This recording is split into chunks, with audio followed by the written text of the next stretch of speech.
Picture this. You are sitting on the floor of your living room.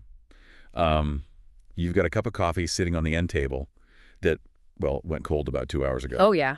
Standard. Right. And right in front of you, a toddler is playing with a set of wooden blocks. They carefully pick up a red block, place it on top of a blue block, watch it wobble for a split second, and then, boom, they knock it down. Which is cute. It's fun. Yeah, exactly. You smile. But then they do it again, red block, blue block, knock it down, and then they do it a third time. Right. And a 10th time. And by the 20th time, you are watching this exact same sequence unfold. A very specific, very universal feeling starts to creep into your brain. Oh, I know it well. It is a profound, almost bone-deep sense of exhaustion. I mean, it's the feeling of being trapped in a room where the clock has just simply stopped ticking. That is it exactly. You're watching a temporal loop. It feels like a glitch in the Matrix, honestly. And as an adult sitting there watching this, it's nearly impossible not to project your own internal state onto that child.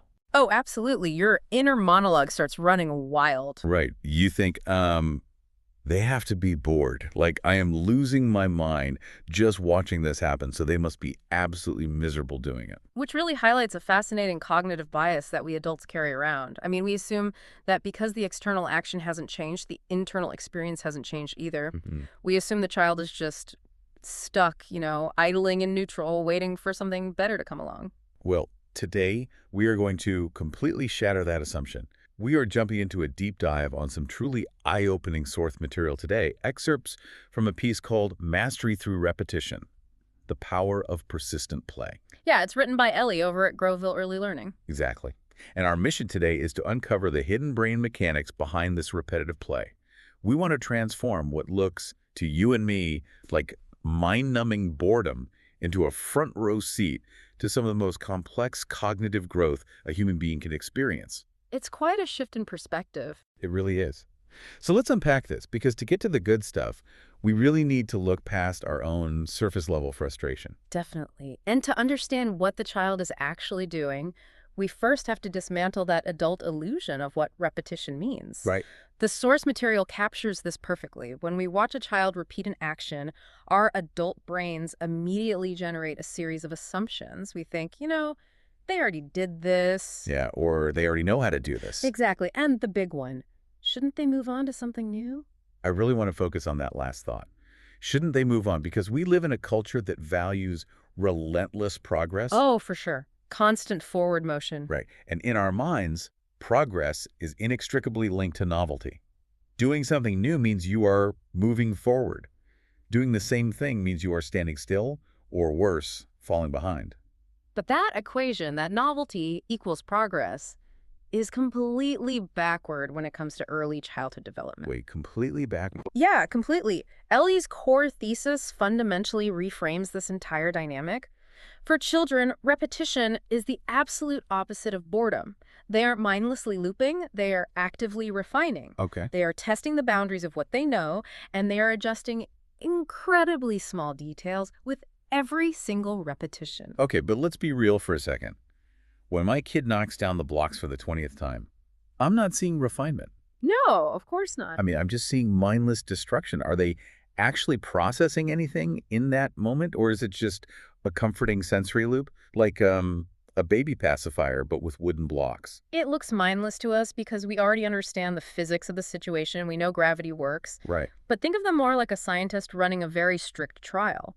A scientist doesn't just drop an apple once, say, oh, I guess I understand gravity now, and move on to chemistry. Oh, that's a great analogy. They run the trial 100 times. Exactly. They run it 100 times. They need the baseline parameters to stay exactly the same so they can measure the outcome of one tiny tweak. So they're building predictability. Yes.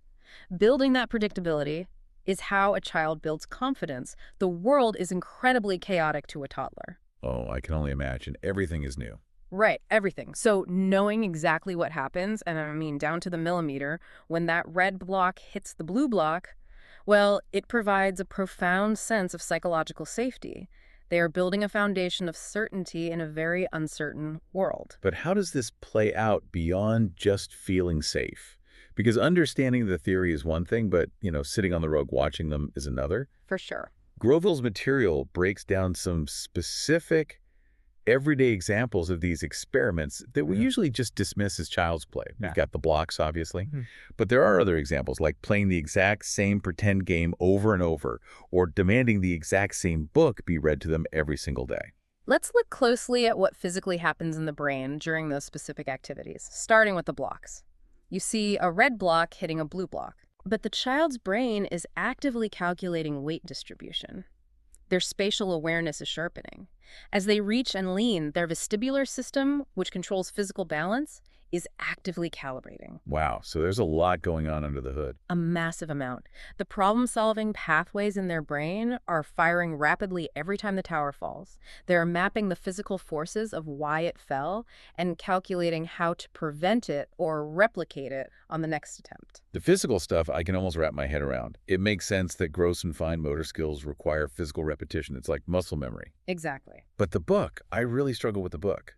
Ellie mentions that through this repetition of reading the exact same story, a child's language is actually becoming more complex. It is, yeah. How does demanding the exact same book with the exact same words every single night build complex language? If I want my kid to have a great vocabulary, shouldn't I be introducing 10 new books a week? See, we fall into the trap of thinking volume of new words equals language acquisition. But we have to consider the cognitive load placed on a child's brain when interacting with a new book. Okay, cognitive load. Break that down for me. So, the first time you read a story to a child, their brain is entirely consumed with just following the basic narrative arc. Like, who is this character? Are they a threat? Exactly. Where are they going? What is happening on this page? It takes all their available processing power just to track the plot of the story. So they aren't even really hearing the specific vocabulary words yet. They're just trying to figure out if the rabbit eventually finds his way home. That is a brilliant way to put it. Yes, the plot demands all their cognitive resources, but the fifth time you read it, They know the rabbit gets home. right, the plot is now predictable, the rabbit makes it home, the cognitive load drops significantly. Oh, I see. Because their brain isn't working overtime on the narrative, they can start listening to the cadence of the sentences. By the 10th time, they are matching the specific sounds you are making to the illustrations on the page. That's amazing. And by the 20th time, they are anticipating the words before you even say them. This is predictive processing at work. Yeah. They are understanding syntax. They are recognizing the emotional inflection in your voice and associating it with context. That is a massive shift in perspective. While I'm sitting there yawning, trying to skip pages to get to bedtime faster. We've all been there. Yeah, we have. But they are essentially decoding the structural architecture of the English language. They really are. The text emphasizes that repetition is where true mastery happens. It is how the brain builds strong connections. It's wild to think about. And there is a biological process called myelination happening here too. Wait, myelination? What's that? So every time a neural pathway is used, it gets coated in a fatty substance called myelin. Think of it acting like insulation on a wire. Okay, so it protects the signal. Protects and speeds it up. The more a pathway is used, the more that book is read, the thicker the myelin becomes, and the faster and more efficient those electrical signals travel. Wow. They aren't just memorizing a story, they are literally building a faster, more efficient brain network. It really forces you to check your own ego at the door. And honestly, the source material does a fantastic job of keeping us humble by holding a mirror up to our own adult behavior. Oh, the adult parallel is so convicting. It really is. We treat this child's behavior as some alien, immature phase that they need to outgrow. We think they are being stubborn, but the reality is we do the exact same thing in our own lives. We just dress it up in adult vocabulary. The parallel is absolutely undeniable. If we connect this to the bigger picture, Ellie's piece brilliantly points out that adults practice through repetition constantly. Right. We repeat professional skills until they are second nature. We repeat daily habits to optimize our routines. We repeat workouts. Okay, the workout analogy is the one that really landed for me. Think about walking into a gym. Okay, picturing it. You would never walk up to someone who is doing a set of bicep curls, tap them on the shoulder and say, "Excuse me, I saw you lift that exact same weight yesterday." You already know how to do that. Exactly. Shouldn't you move on to a totally different machine? You would be laughed out of the building. You really would. Because we fundamentally understand that lifting the weight again is the entire point. Yeah. The repetition is the mechanism for muscle growth. So why do we look at kids stacking blocks and view their repetition as a failure to advance, rather than the mechanism of advancement itself. It comes down to how we culturally categorize play. We tend to view play as mere entertainment, a way to pass the time between real learning Right, moments. like learning happens at a desk and play happens on the rug. Exactly. But GrowVille's entire philosophy is centered on dismantling that divide. For the child, play isn't a distraction from learning. Play is the education. So the block stacking is the bicep curl. Yes, that repetitive play is their workout. It is their time in the mental gym. They are breaking down and rebuilding cognitive pathways, just like an adult breaks down and rebuilds muscle fiber on the weight rack. I hear that, but as a parent, or even just an aunt or uncle, there's an immense pressure to be the cruise director. The constant need to entertain. Yes, we feel this obligation to constantly enrich a child's environment. So when we jump in and say, wow, you stacked those blocks perfectly, now let's try building a bridge. Or we read that book 3 times, let's look at this brand new pop-up book. Yeah. We think we are being fantastic guides. We mean well. We really do. Are we actually doing damage by trying to move them along? The source text gives a very clear and somewhat stark warning about this. When we interrupt that repetition too quickly, when we come in with our adult agenda and push children to try something new, we actually break the learning process. Break it. We shatter the experiment right in the middle of the trial. Oh, wow. Let's dig into the mechanics of that interruption. Because shattering the experiment sounds dramatic. What is physically happening in their brain when I interrupt them to show them a new toy? Let's look at the feedback loop. The child is in the middle of a complex cycle. They placed the block, it wobbled, it fell. Well, Their brain is actively firing signals, mapping the physics of that failure, and preparing the motor cortex to adjust the grip for the next attempt. they're right on the verge of figuring it out. Exactly. The moment you step in and say, hey, look at this new puzzle, you spike their cognitive load entirely. The brain is forced to abandon the spatial physics mapping to process your voice, identify the new object, and navigate the new social demand you just placed on them. Oh, man. So I've totally derailed them. You have. You haven't just diverted their attention. You've halted the myelination process of that specific neural pathway right in the middle of construction. So by trying to be helpful, I'm basically yanking them off the treadmill right before they hit their runner's high. That is a perfect way to describe it. That is incredibly frustrating to realize. The text outlines what we are robbing them of when we do this, right? It mentions confidence, control, and deeper understanding. I want to spend some time on those 3, especially control, because that feels like a huge concept for a toddler. Control is paramount here. Think about a toddler's daily life. Almost everything is dictated for them. Yeah, when they eat, what they wear, where they go. Their locus of control is incredibly small. When they are engaged in repetitive play, they are the master of that tiny universe. They control the variables. That makes total sense. When you interrupt them to introduce something new, you immediately plunge them back into a state of unpredictability. You take away their control over the environment, you pull them out of a space where they felt masterful, and you force them back into a space where they are struggling to understand the rules. And what about the deeper understanding piece? The deeper understanding is the casualty of the interrupted feedback loop we just discussed. That final connection they were about to make, the exact angle required to balance the block, or the predictive leap to the next word in the story, is lost. Because the workout was cut short. Exactly, cut short before the muscle could fully adapt. Most of the time, our intervention is about relieving our own need for novelty, not the child's need for growth. We are projecting our own boredom onto a brain that is actively wiring itself. Precisely. Okay, we have thoroughly established the problem here. We are guilty of interrupting the genius at work. But how do we fix it? We need to move from this profound realization into some practical application. Right, what do we actually do about it? Yeah. If you're listening to this right now and tomorrow morning your kid starts lining up the same 5 toy cars for the 100th time, how can you change your behavior? The beauty of the advice from Ellie at GrowVille is in its absolute simplicity. The very first step, the primary actionable adjustment, is to simply pause. Before you redirect the child, before you offer a new toy, before you suggest a new activity, just pause. Just stop yourself. Catch that well-intentioned urge to intervene and hold it back. That is the hardest part for most adults, but it is the most crucial. Use that pause to observe what is actually happening. Look for the microevolutions we talked about. Like the grip on the block. Yes. Are they holding the block slightly differently? Are they watching the wheels of the toy car more closely? And if you feel the absolute need to engage, if the silence is just too much for you, the source provides two incredibly powerful, specific phrases you can use to support the child without breaking their flow. I really appreciate that Ellie gave us actual scripts.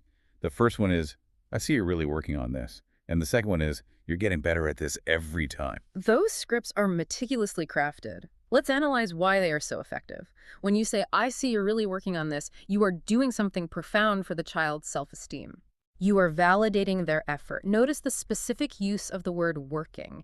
You aren't saying, I see you playing.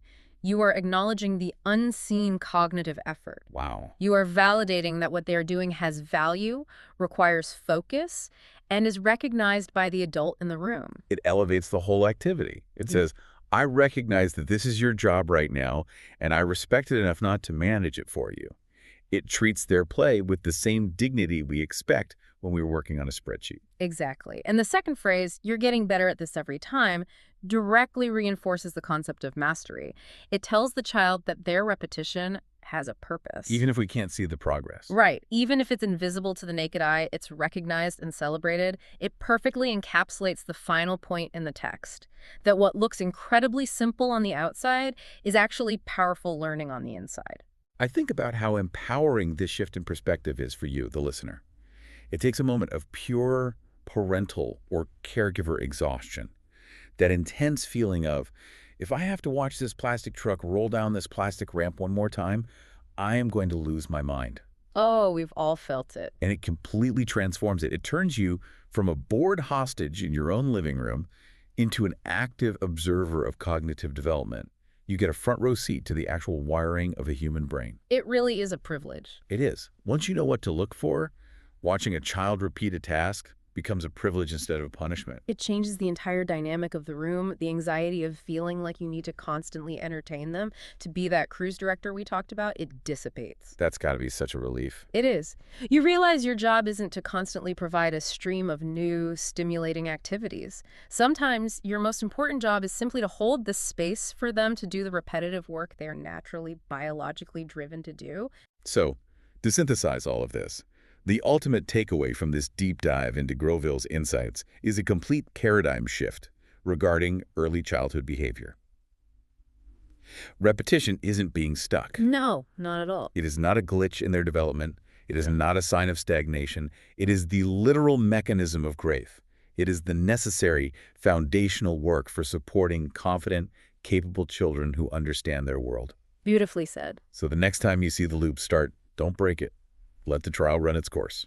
As we close out today's deep dive, I want to leave you with something to consider, something that echoes far beyond the walls of an early learning center. I love this. If children naturally possess this brilliant innate knowledge of how to build mastery and confidence through persistent, repetitive play, at what point in our lives do we lose that instinct? Oh, that's a great question. When does repetition stop feeling like comforting, empowering play for us and start feeling like a tedious, soul-crushing chore?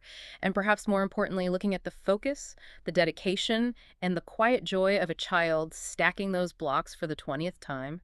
How can we learn from them and get a little bit of that playful persistence back in our own adult lives? That is a remarkable thought to end on. A reminder that maybe we are the ones who need to relearn how to play and how to find the joy in the process rather than just racing toward the novel outcome. Absolutely. Thank you so much for joining us on this deep dive today. The next time you find yourself sitting on that living room rug, watching that same red block hit that same blue block over and over again, we hope you can look through this newly informed, master-level lens. You're witnessing a masterclass. You really are. You aren't trapped in a loop at all. You are watching a masterpiece being painted, one invisible, repetitive brushstroke at a time. Until next time, keep observing, keep questioning, and keep diving deep.